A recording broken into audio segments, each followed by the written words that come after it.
L'équipe, j'espère que vous allez bien. Aujourd'hui, nouveau Actu Foot. La saison 2022-2023 a enfin livré son dernier mot.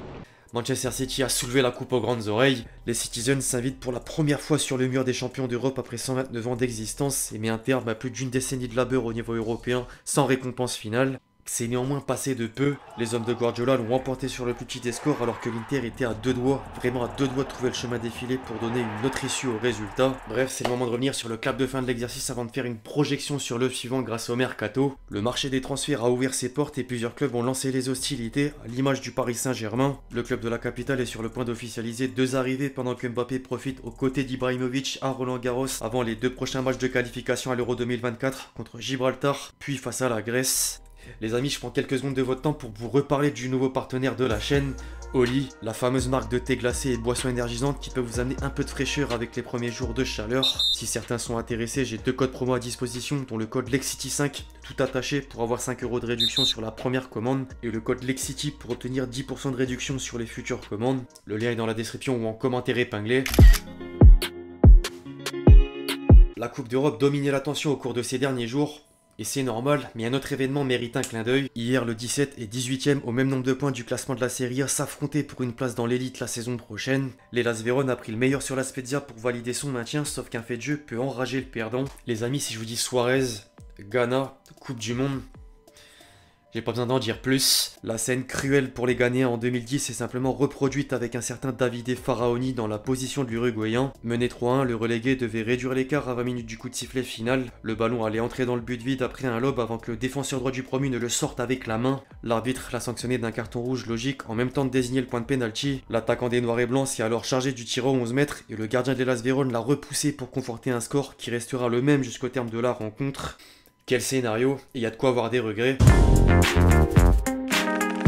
Le dénouement dans le bas de tableau de la Serie A faisait la une du Corriere dello Sport aux côtés du barrage de Série B. Le nom de Ranieri ressort car Cagliari, qui a fini 5ème de 2ème division italienne, s'est imposé contre Bari grâce à un but à la 95e minute pour remonter dans l'élite. Les travaux du bricoleur entre guillemets passé par Monaco ou encore Leicester sont exceptionnels. Quelques jours plus tôt, l'Italie subissait deux échecs successifs sur la scène européenne, après les défaites de la Roma en Ligue Europa, de la Fiorentina en Ligue Europa Conférence, puis de l'Inter en Ligue des Champions. Les trois clubs italiens ont manqué le coche si près du Graal en finale, et la déception est immense. Tuttosport a concocté un jeu de mots en titre pour faire comprendre que les Nerazzurri ont vu le rêve interrompu malgré un match assez abouti qui pousse d'ailleurs la Gazzetta dello Sport à passer les larmes de champion de Lautaro Martinez au premier plan. En parallèle, le ton est différent au sein de la presse anglaise. Le Daily Mail contemple d'abord le sacre de West Ham pour la deuxième édition de la Ligue Europa Conférence avec une photo de la célébration des Hammers. Au-delà de mentionner Declan Rice, le journal cite dans les pages intérieures le record d'Emerson Palmieri. Le latéral gauche est devenu le premier joueur de l'histoire à gagner tous les trophées européens possibles entre la C4, la C3, la C1, la Super Coupe d'Europe et l'Euro.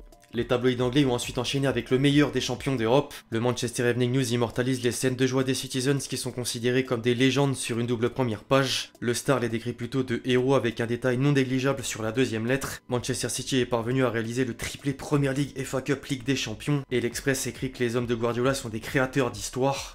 Les supporters mancuniens peuvent en partie dire merci à Rodri. L'unique buteur de la rencontre apparaissait d'ailleurs sur la couverture des quotidiens madrilènes. Marca comme as montre une certaine fierté pour l'Espagnol qui était indispensable du début à la fin de la compétition étoilée. C'est pas pour rien que l'UEFA a décerné au milieu de terrain la distinction de meilleur joueur de la saison en Ligue des Champions.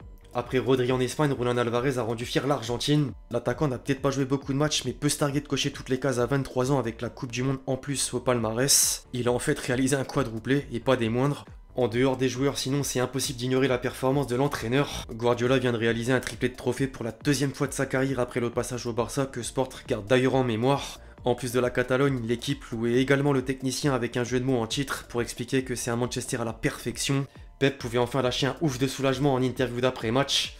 Je cite, « Ce soir je suis fatigué, calme, satisfait bien sûr. C'est si difficile de gagner ce putain de trophée. Face à une aussi bonne équipe que l'Inter Milan, il faut rester patient et avoir de la chance. Et à la fin, il faut avoir Henderson. Ils auraient pu égaliser, ça s'est joué à pile ou face. Manchester City est sur le toit de l'Europe et il est maintenant temps de savourer. Je crois que c'était écrit, on l'a cette Ligue des Champions, mais on n'a pas joué à notre meilleur niveau, c'était pas notre meilleur match. La suite, j'ai pas la moindre énergie pour penser à la saison prochaine, c'est impossible. On a besoin de couper, ça a été bien trop long, mais maintenant, nos internationaux vont partir en sélection. C'est trop. Une fois la pression relâchée, Guardiola s'est permis un peu d'humour en conférence de presse. Attention le Real Madrid, nous sommes à 13 Ligues des Champions derrière vous maintenant, mais on vient vous chercher. C'est un grand soulagement pour le club d'avoir remporté ce trophée, mais il y a des équipes qui gagnent et ensuite disparaissent. Je veux pas que ça nous arrive. Je voulais ensuite m'attarder sur les propos d'Haaland au micro de Canal+.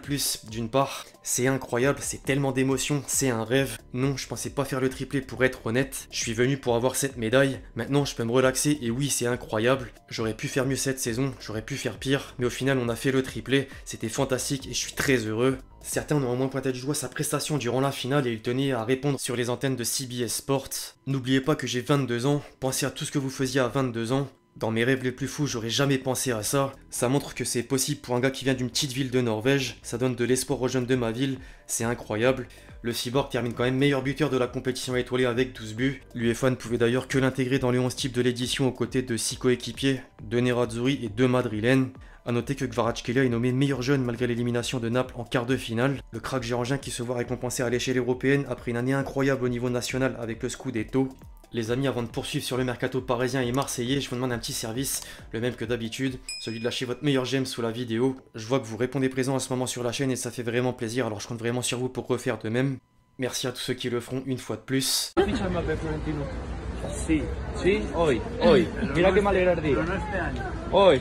En parlant de jeunes, Mbappé a déjà dit qu'il resterait au Paris Saint-Germain la saison prochaine. Pour autant, Florentino Pérez a remis le feuilleton d'un potentiel transfert au Real Madrid sur la table. Plusieurs médias espagnols rapportent que le président madrilène fait du français une priorité pour 2024. Il serait même prêt à mettre de côté le dossier de l'éventuel successeur de Benzema et privilégie l'arrivée du Kicks, qui est considéré comme le véritable prochain galactique. Hormis Mbappé et après l'officialisation de Messi à l'Inter Miami, le dernier élément de la MNM fait l'objet d'une nouvelle rumeur. À en croire CBS Sports, des représentants d'Al Hilal se sont envolés pour Paris pour négocier avec Neymar après l'échec de la venue de l'Argentin. L'informateur italien Nicolo Schira précise également que le Brésilien dispose d'un contrat de 3 ans avec un salaire de 250 millions d'euros par an. Pour l'heure, la préférence était soit de rester, soit de rejoindre Manchester United. Quant aux arrivées au sein de la capitale française, Bernardo Silva aurait annoncé vouloir quitter Manchester City. Saber Defarge de TF1 indique que l'ancien monégasque veut rejoindre le PSG et rejouer aux côtés de Mbappé. Fabrizio Romano donne la même information avant d'ajouter qu'il n'y a aucun accord ni approche concrète des dirigeants parisiens. A noter que Luis Campos vient de soumettre une proposition plutôt particulière à Manchester City. D'après Foot Mercato, le conseiller sportif voulait inclure Verratti et Donnarumma dans un possible échange pour convaincre le club anglais qui a néanmoins refusé dans la foulée. Quant à la défense, hormis Skriniar avec qui un pré-contrat est déjà signé depuis janvier, ou encore Lucas Hernandez qui veut venir, Luis Campos garde un œil sur Kim Min-jae. La clause du Coréen valable sur les 2 premières semaines de juillet s'élève à environ 47 millions d'euros. Par contre, Manchester United a une longueur d'avance car le joueur veut rejoindre l'Angleterre.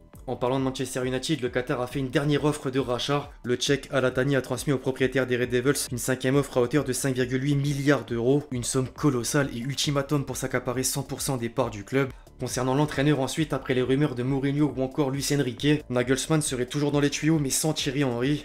Le principal concerné a du moins fait savoir qu'il n'y a aucun contact. En parlant d'entraîneur, du côté de Marseille, l'identité du successeur d'Igor Tudor se dessine. Longoria a rencontré Gallardo à Istanbul et les négociations seraient très avancées pour qu'il reprenne le poste. En attendant, la rumeur d'un rachat du club par les Saoudiens continue de circuler. Pourquoi ce réveil soudain selon vous? On parle aussi en France, pourquoi pas, même si ce n'est pas la première fois, du rachat de l'Olympique de Marseille. Là encore, on pousse au bout, hein. Il y a rivalité PSG-OM, d'un côté le Qatar, de l'autre l'Arabie Saoudite. Pour l'Arabie Saoudite, au-delà de l'image et de la marque d'influence, quel est l'intérêt?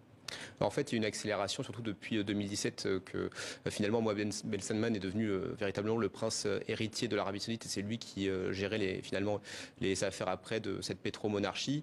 Et il a voulu en tout cas rattraper le retard par rapport au rival qatari. Et c'est vrai que le Qatar en tout cas a mis en place cette politique-là depuis 1995. En parlant de l'Arabie Saoudite, un dernier mot pour Benzema. Le 9 s'est présenté devant 60 000 supporters d'Al Ittihad. Il a amené son ballon d'or et lâché quelques mots. Je cite, « C'est un pays musulman qui est beau et c'est là que j'ai envie d'être. C'est important d'être dans un pays musulman où je sens déjà que les gens m'aiment. Ça va me permettre d'avoir une nouvelle vie. » Fin de citation. Le salaire devrait pas mal aider également. Bref, les amis, c'est tout pour l'actu foot du jour. J'espère que vous l'avez kiffé. Je compte sur vous si c'est le cas pour lâcher votre meilleur j'aime. Comme d'habitude, n'hésitez pas à me donner vos avis sur tous les sujets qu'on a pu aborder aujourd'hui. Puis d'ici là, on se retrouve très vite sur la chaîne pour de nouvelles vidéos. C'était LXT. Ciao, ciao.